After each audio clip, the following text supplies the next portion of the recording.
A lot of people and organizations care about Black and brown kids and their future. But what are we missing?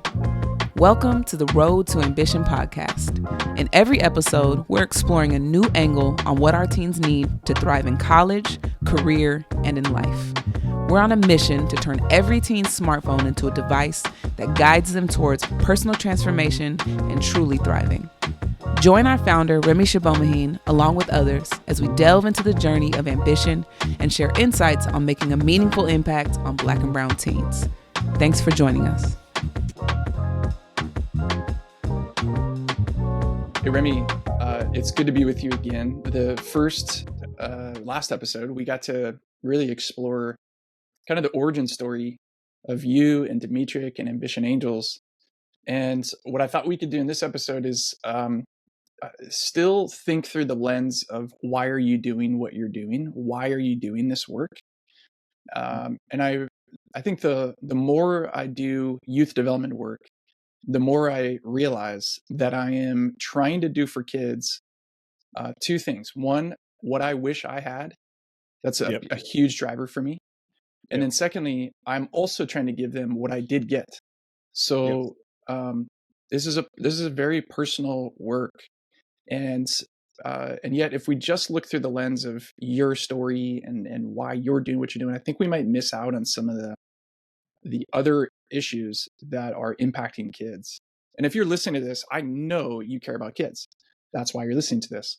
And chances are you could be interviewed and sit at the table of this conversation we're about to have and contribute a lot, because I'm impressed by how many people do care about kids these days. And it's a really good, encouraging, hopeful thing.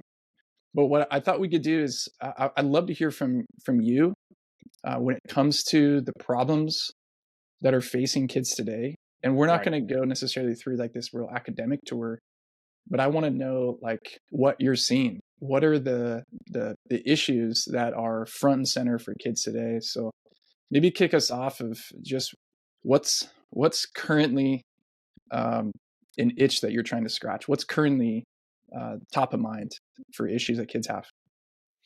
Right. Well, I mean, for every kid, there's like multiple contexts that they live in, and there's multiple factors in their life, right, that play into their experience or that contribute to their experience. Yeah. And so we're specifically designing a solution for issues facing low-income Black and brown teens. Mm-hmm. And so they are teenagers facing issues similar to every teenager. Yeah. They are low income, facing issues similar to every low income teen. And they have an added layer of what it means to be Black and brown in America, right? And so I think the first and probably most important is to recognize that this is not some like unique moment in time, right? Like this is a point in a long history. And so it's important to kind of look at the history of problems that have faced low income Black and brown teens. Yeah. And I think, the issues facing this country, or that kind of come with this nation's founding are well documented. So I don't need to go into it as much, but I do think there are two elements of like the systemic issues that can really play a role and have played a role in where our teens are at now. Right. And two kind of come to mind. One is around education and the other is around economic disparities. And I think one of the first is, and this is something I talked about last time, that my dad came here and he saw the quality of education being given to certain kids versus other kids. And that's a layered issue that could be its own podcast. Yeah. But one clear factor there is the way that we fund schools, right? And the moment that we tied the money a school gets to the housing prices and the taxes from those housing prices in the area that you live, is the minute that you're going to get disparate quality of Yeah. education, and that plays itself out in a lot of different levels. We're talking about the actual structure and how Hmm. much money is given there. We're talking about the teachers and how they're paid there, and so therefore that leads to teacher quality disparities and certainly retention Yeah. issues, Yeah. which could of course play into that. How much training and support those teachers get, how much resources and access to high quality curriculum that they get, and so all of that really leads to, over time, you can imagine in a community, Yeah. take generations back, where high quality education was not provided. We decided as a country that we're going to give high quality education to everyone. And when Yeah. folks get different qualities, there's going to, over time, be widening gaps. Yeah. And because that has not changed, we face that now. Like, and I live in the area, I live in East Palo Alto. Uh-huh. 2 miles away is Palo Alto, Yeah. right? Where the CEO of Facebook lives right down the street from the CEO of Apple. And they Uh-huh. send their kids to really, really nice schools that I have been to, the kids I've worked with. And so to see the difference and then go 2 miles the other way, Mm. and we're in East Palo Alto, where the money they get, my sister-in-law is on the school board, Okay. and the amount of fundraising that happens. And luckily we live this close. Yeah. Yeah. Because there's a lot of fundraising that happens to kind of offset that here in Right. East Palo Alto, but that's not happening in East LA, in East Right. Detroit, and all Yeah. the Easts, as we go Right. across the nation. And so folks are just coming to school, and when your concept of school is low quality, what does that do to your experience? What does that do to how you even view yourself? Yeah. And so that's like one concept, I think, that is one that has contributed to the problem that we're facing in low income communities of color. I remember what you're saying resonates a lot. I remember a few years ago, I had the opportunity to go work in a school that very similar to what you're talking about. And the program that we were running there was a long one. I went in twice a week for 12 weeks. So 24 hours with a class of 40 freshmen and sophomores in a low income area. And what I'd heard from the teacher that invited us in, we had grant funding to go in and do this, was this, and I'll never forget what she said. This is the worst group of students I've ever seen. And I was like, oh, okay, that's a big challenge. Worst group of students you've ever seen. She'd been in education for, I think, 11 years. What I did with them was got to know them. Our curriculum asks open-ended questions about their lives and where they come from. And so really quickly, in the first few weeks, I started to hear about their circumstances. And what I won't forget was I was so impressed by the level of complexity that these kids brought to school every day. Complexity that I thought it was hard to be a teenager in South Orange County. This is not East Palo Alto. Right. It's hard enough, but to not have safety at home, to have to take care of brothers and sisters at home, to not have food at home, to be in danger in some places, traveling home. That's what I heard. And what I won't forget is the teacher who every single time for 24 weeks had a scowl on her face towards these kids, acted like a parole officer in terms of her demeanor. She just generally had contempt for these kids. And it really disturbed me because I don't have that bone in my body. Even if I don't have the same upbringing, I'm like, every kid is, has a story. And then, so the last session was every kid got up to tell their life story. And out of 40 kids, one of those kids had 2 parents in their home. I lost count of how many kids had lost parents who died for a variety of reasons. I lost count of how many kids had parents in jail or prison. And so I went up, the last thing I said to that teacher, she did pay attention that last day. I just said, does this change how you see them? I remember you said this is the worst group of kids. And she had appropriately tears in her eyes, and she's choked up, and she said, yeah, this does change how I see them. And I hope it did. I hope it does change. But what you're talking about is very real. Yeah. And what's challenging there, even when we dig into school a little bit more, I watched at the school that me and my wife worked at. I watched some of the most committed and passionate teachers go underpaid, overworked, under-resourced, and leave. Mm. And that, of course, on a personal level, I completely understand where they're coming from. Yeah. But if we track that individual experience across the nation and Mhm. think now, and especially post-pandemic, the teacher lifespan has gone from 5 years to 3 years. Like, what experience is that having in places where they're more underfunded, Yeah. dealing with issues far beyond just, can I get them to learn this specific academic skill, but I'm now having to help each individual student navigate really complex issues. And you're right, it's not just an issue of the school, it's what they're dealing with at home.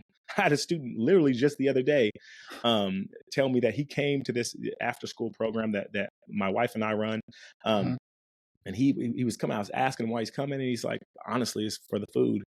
I Mm. said, well, why? Just say it out loud, like, why? He's like, if he said I wouldn't eat tonight.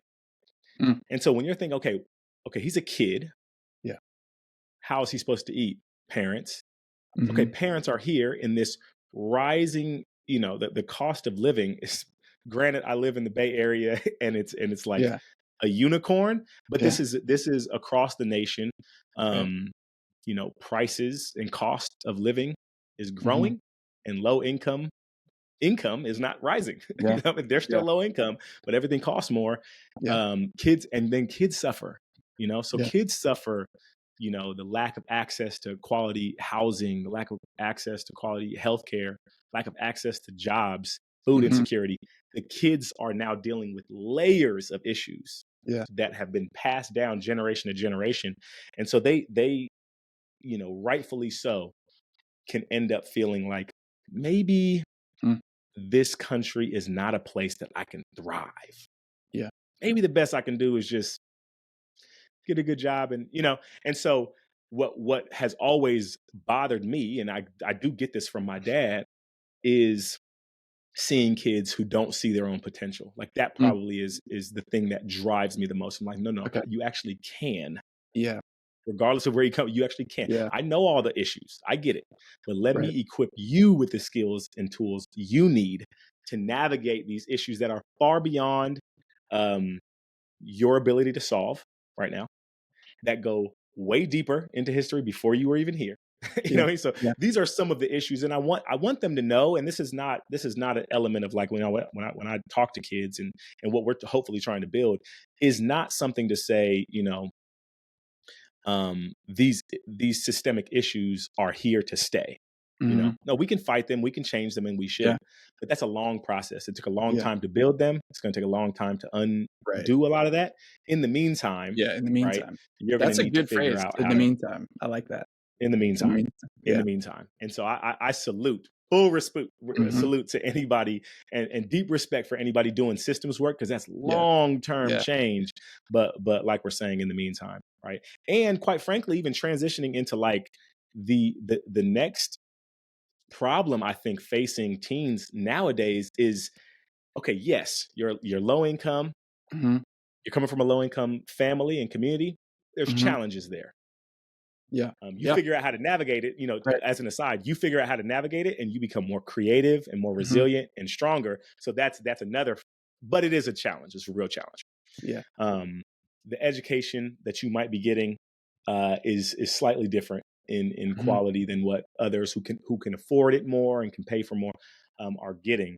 Yeah. And that dates back a long time. But there are these new threats. Like, Mm. times are changing. Yeah. And there are new threats. Great And point. one of the main threats I want to highlight is called social media. I've heard of that. Now, any parent with a teenager, Yeah. every parent I've ever talked to with a teenager is like, please, can you figure out something? Because I don't know what, Right. we didn't grow up. You and I, we didn't grow up No. with this in our pockets. We didn't grow up with the access to No. constant entertainment. We didn't grow up with the access and the engagement with the cyberbullying and harassment, Mhm. how it interrupts our sleep, our body image, Yep. and now as a nation, we're watching a teen mental health crisis, Yeah. you know. And the question is, okay, how do we solve it? But I'm watching. I had I worked at a school, and I was a dean of students, and so and I was trying to institute restorative practices Hmm. where the basic belief there, as it relates to like when students are sent down to the office, is that there's probably something else going on. We should Yeah. probably That's figure that great. out. Yes. Yes. Just like it's a really basic concept, but like as Yeah. opposed to just punishing the action, This how kid about is let's dig a bad. little deeper? This kid is bad, and so therefore Uh-huh. needs to be punished. And if they're punished, they'll stop being bad. Right. Um, Gosh, that would that be great, wouldn't it? If that was that yeah, simple. that'd be great. But the justice system doesn't work like that, and Yeah. that's slipped its way into schools, and so there's a whole movement towards restorative practices that see students Yeah. as whole individuals, and it's really beautiful. Yeah. But I would talk to these kids, and I had a whole process of really digging deep. I said, Hmm. let's not talk about what you did. Just tell me Hmm. about your life. Um, And there were moments, man, the things I found out about what was really going on is Hmm. one of the reasons why I really fell out of love with the system of school Hmm. that created such little time to deal with Yeah. what was really going on. Yeah. But the amount of times I saw two things. One, conflicts arise from social media, and how confident and bold these kids were to say things online that you would never say Yeah. to a Right. human being. Right. No way you would look at someone, no way your mom and dad raised you to Hmm. look at somebody in their eye and call them that Yeah. or talk about them in that way. No way. Yeah. And then they bring it to school, and there's just so much tension and angst. And I'm Right. like, whoa, Right. what is happening Yeah. outside the bounds? And we're not teaching them how to Right. engage there. There's no space for that. Yeah. There's no space for that. Yeah. And then the second thing is the rise in like eating disorders Hmm. and deep anxiety Hmm. and deep depression. Yeah. And when we dig into it as youth developers, knowing the impact of social media Yeah. into their social media usage and what they're seeing and how they feel about themselves, Right. it tore me apart. Yeah. That especially the young women were seeing themselves in this way that I was like, who Hmm. is telling you that? Like, Yeah. who is making you think you have to look like that? Yeah. And it's obvious that what they're seeing, they're spending 8 hours a day on their phone, Right. most of the time on social media. The images they're seeing Yeah. are not helping them be confident. And so this mental health, issue that we have on our hands, I think is really, really serious and has a lot to do with how much and what they're engaging on their phone. I'm glad you set that context to say things have changed. You and I didn't have social media growing up, and that's that. I think that's a layer of youth development. In some Yeah. ways, kids are kids; they haven't changed. Right. But what has changed is the context. And Yeah. as you say that about the images, the 8 hours a day, like Yeah.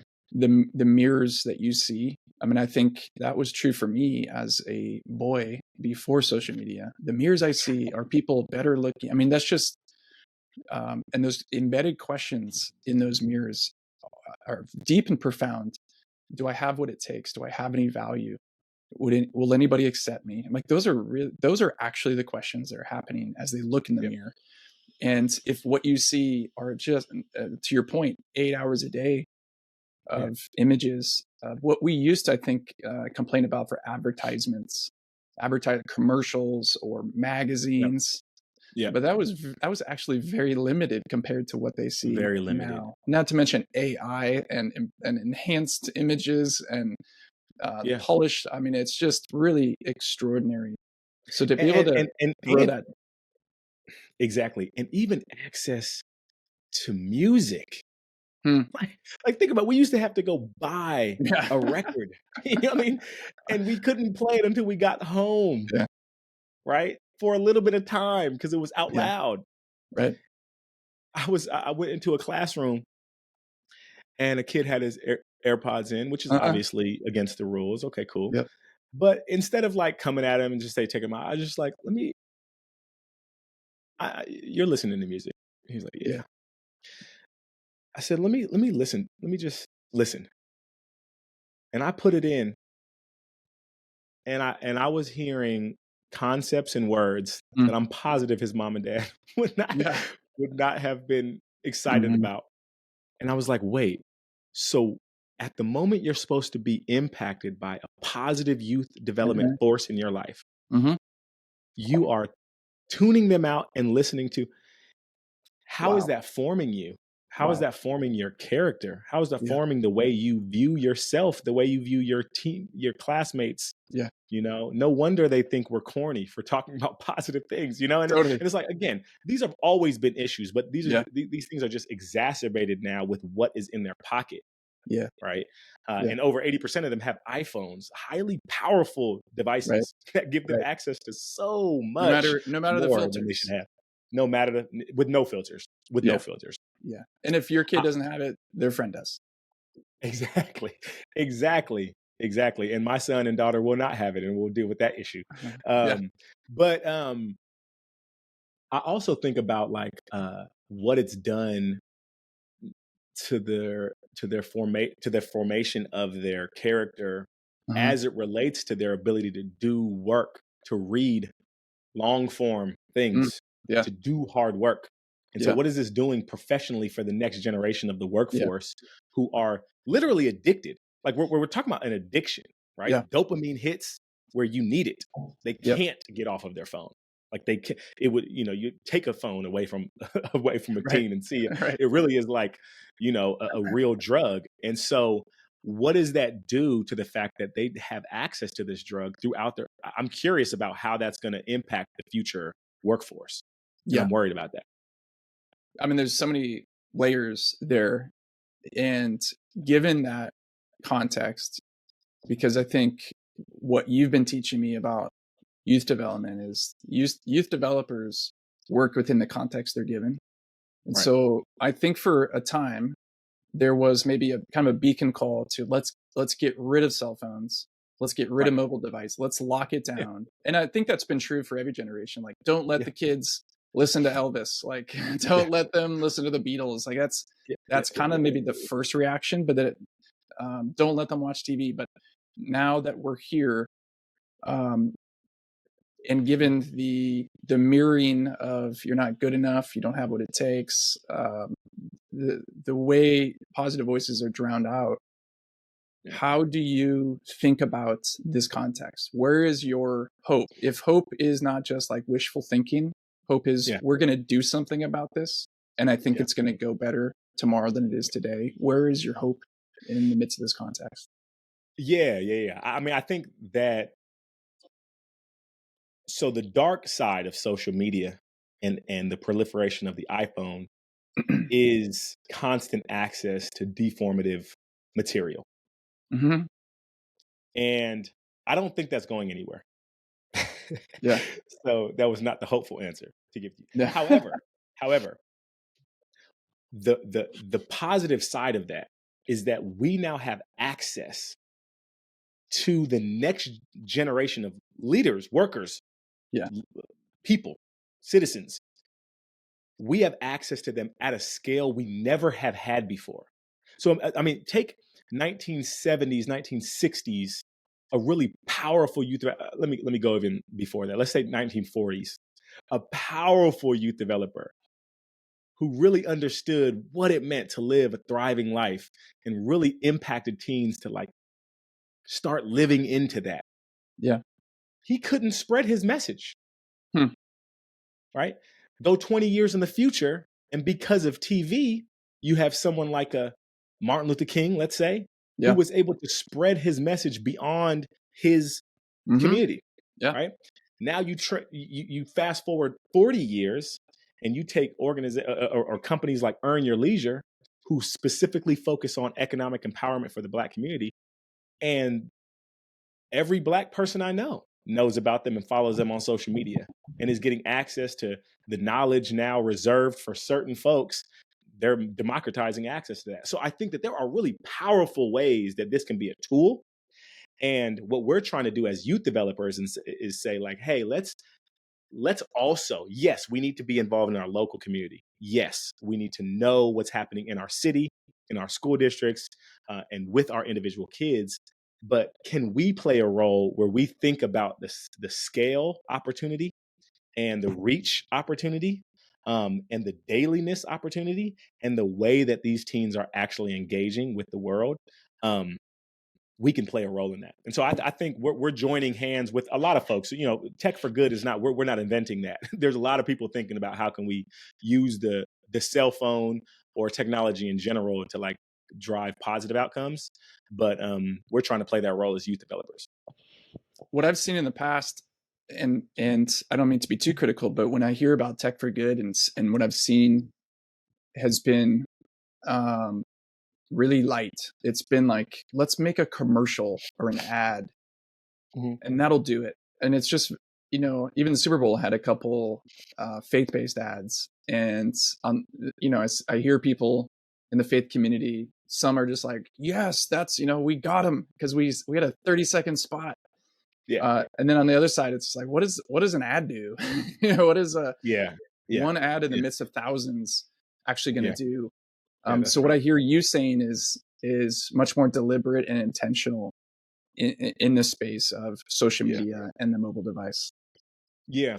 And I would say that again, like that's what youth developers, no Boys and Girls Club is trying to get a teen to come one time for an event. Exactly. Yeah.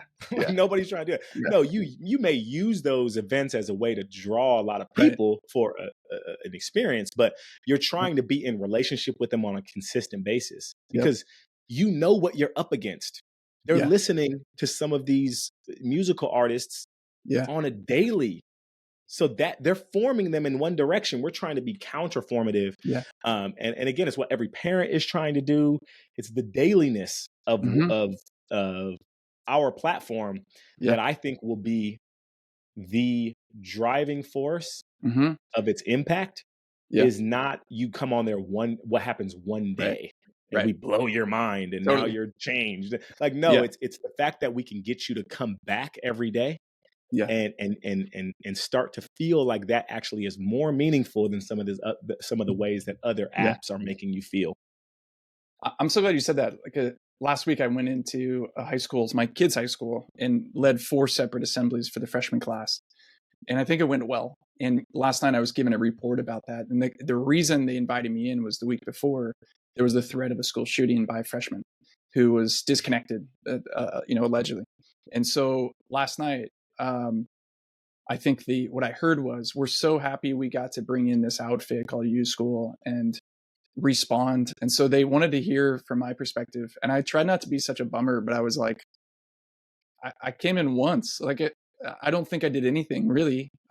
That was nice. That was a nice thing to do. And my daughter was there. She thought I was funny. So that's a huge win for me personally. But did we change the culture? Did we reach the next kid who feels disconnected and lonely and depressed? No, of course not.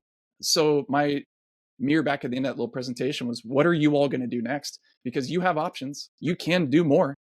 That's right. Do you want to? Do you have a vision for that? And I got kind of fired up and also tried to also be like, hey, but thank you for having me in. That was fun. No, what I hope our platform can be is a place where folks like you who go into these schools and touch the student's heart in a way that we're not able to.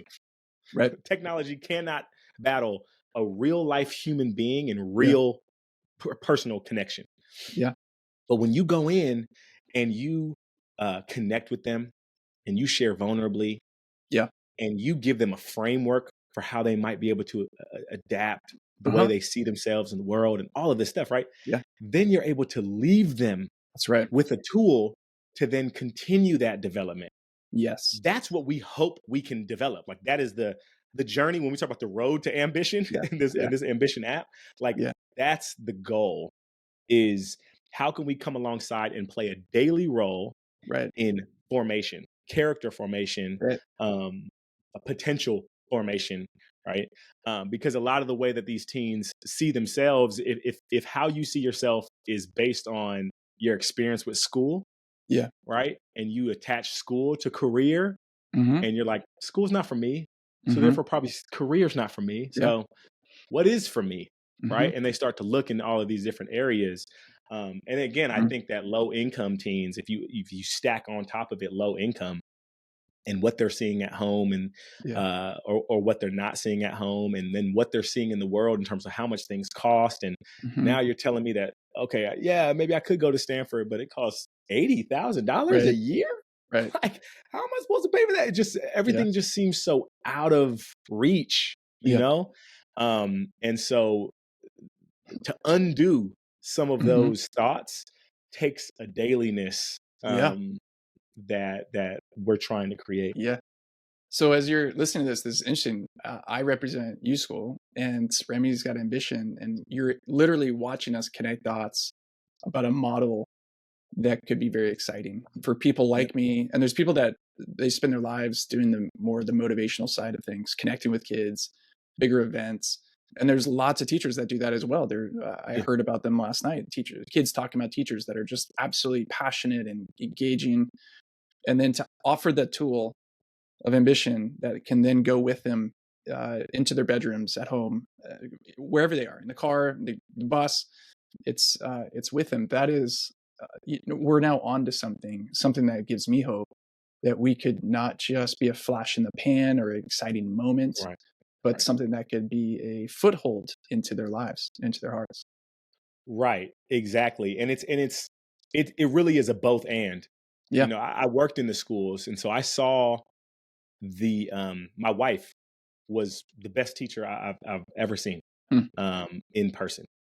And to watch her connect with students, Mm-hmm. to watch students say they wanted to become scientists Hmm. because of Miss Shobo, like they Yeah. saw themselves in her, they saw potential in her, like she shaped and changed lives. So Yeah. teachers are incredibly Yeah. powerful forces. Yeah. There's just a limit to what Right. school can do. And I think Right. we put way too much on schools Absolutely. Yeah. to do what I'm just like, what do you think Right. they are? Miracle workers? Like they're Yeah. not able to do. So we said dropout rates and graduation rates are Mm-hmm. on the rise, and disparities in low income Black and white people. Yes, we can put it on the teachers. Yeah. But we have to figure out another way to get to the students. And I Right. think before we haven't necessarily had that way. Yeah. And now That's we right. do, right? Yep. Like there are legitimate blind spots, I would say. I Mm-hmm. think there are the school system in general is one of the slowest moving and Yeah. changing systems to like what the next generation needs. I think so there is a lack of cultural relevance. Often, you know, we do see massive issues with teacher retention, Yeah. right? Like, and why is that the case? My wife and I teach at this at the at Stanford School of Education. We teach this course, this little lesson on Mm-hmm. restorative practices. Mm-hmm. And we're able to come in there with folks before they've gone into the classroom. And it literally is like their dream job. Mm. It's their dream job Yeah. to have, after having gone to 4-year university, many of them paid Yeah. a lot. Yeah. And then said, I'm going to pay even more to go get a master's so that I can teach. Mm. Right? That must mean these folks are really like motivated Yeah. to have a real impact on the world. Yeah. And then you're telling me 3 years later, they're gone. Right. Is that on them? Like, or might we start to think about like, Yeah. are we feeding what these folks really want to do, which is prepare teens to live their best lives? Yeah. Like there's nothing better for a youth Yeah. development professional than Right. for a teen who you worked with now being an adult. Yeah. In a job they love. Yeah. In a marriage they love, raising kids they are committed to, and just loving life. It's like, man, that's all I want. But when you're Yeah. operating in a system where you don't feel like that's happening, Right. then you Yeah. want to move You on to start paying something else. attention to the gaps of income and what you can't do.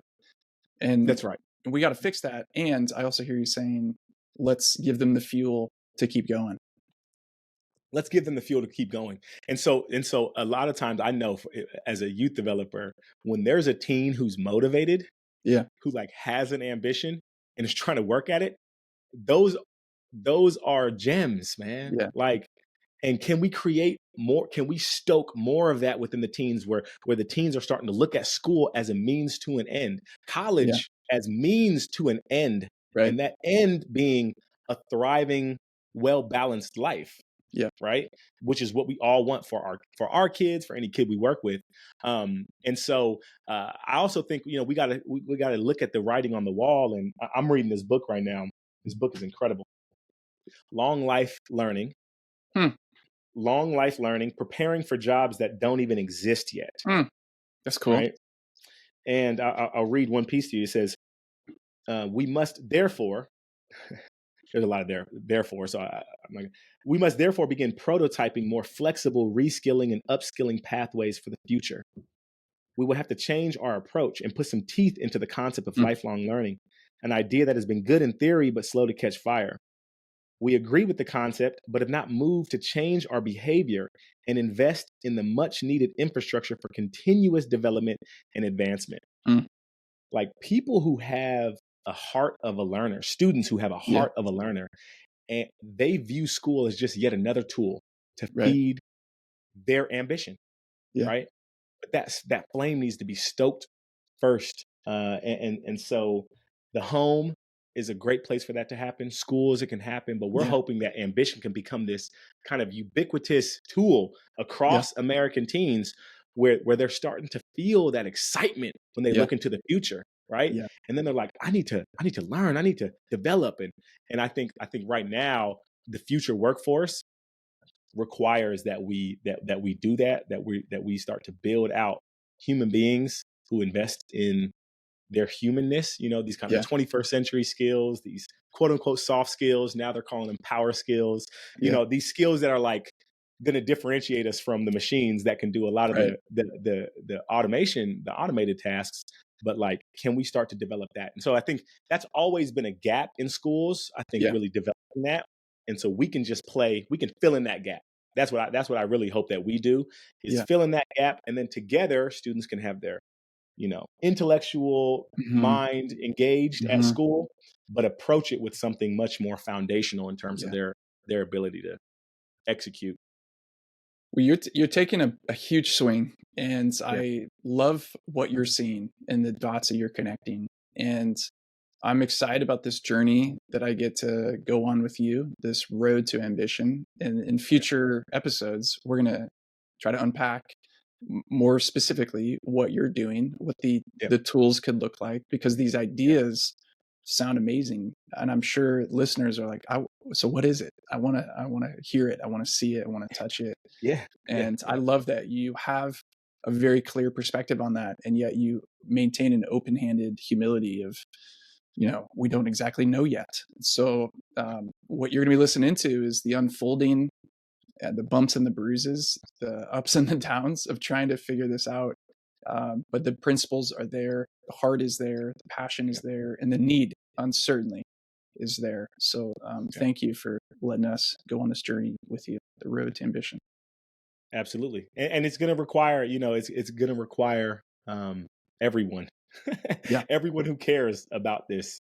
It's going to require folks who are in the field, doing the work, you know, and experiencing some of the issues, you know, even nonprofit leaders who are like experiencing this. Tough to get teens to come. And we're seeing this across the nation. Schools who are like, man, I want to impact the kids, but I just have to slide these things in. Parents who are like, man, I don't have the time, or I don't even have the skill to help develop my teens in this, or the corporations who are like, man, we're making a lot of money and we want to do some good, but we don't know exactly how. And it's going to require like it's not just us. We're just noticing the issue and trying to put some pen to paper and put together a product where this impact can be had. And so I hope people see this as like an invitation to join us in solving what is a multifaceted, multi-layered problem that we're facing. That if something doesn't happen, right, we could be in for some more issues that arise from it. But I think we have a cool opportunity right now to intervene. Well, we don't want you to miss out on future conversations, so subscribe, and we'll let you know in the next episode is released. And we'd love to hear from you too, as we shared and dug into some of the bigger contextual issues. What are you seeing? And specifically, what resources are lighting you up in the same way that Remy shared a book that we'll include in the show notes? Like send it our way, and let's do this learning out loud together. So we'll be back soon with another conversation about the road to ambition. Thanks again for joining us on this episode of Road to Ambition. If you want to join our mission to empower Black and brown teens, reach out to us at remy@ambitionangels.org. Remember to subscribe to our podcast for more thought-provoking discussions. Until next time, stay ambitious.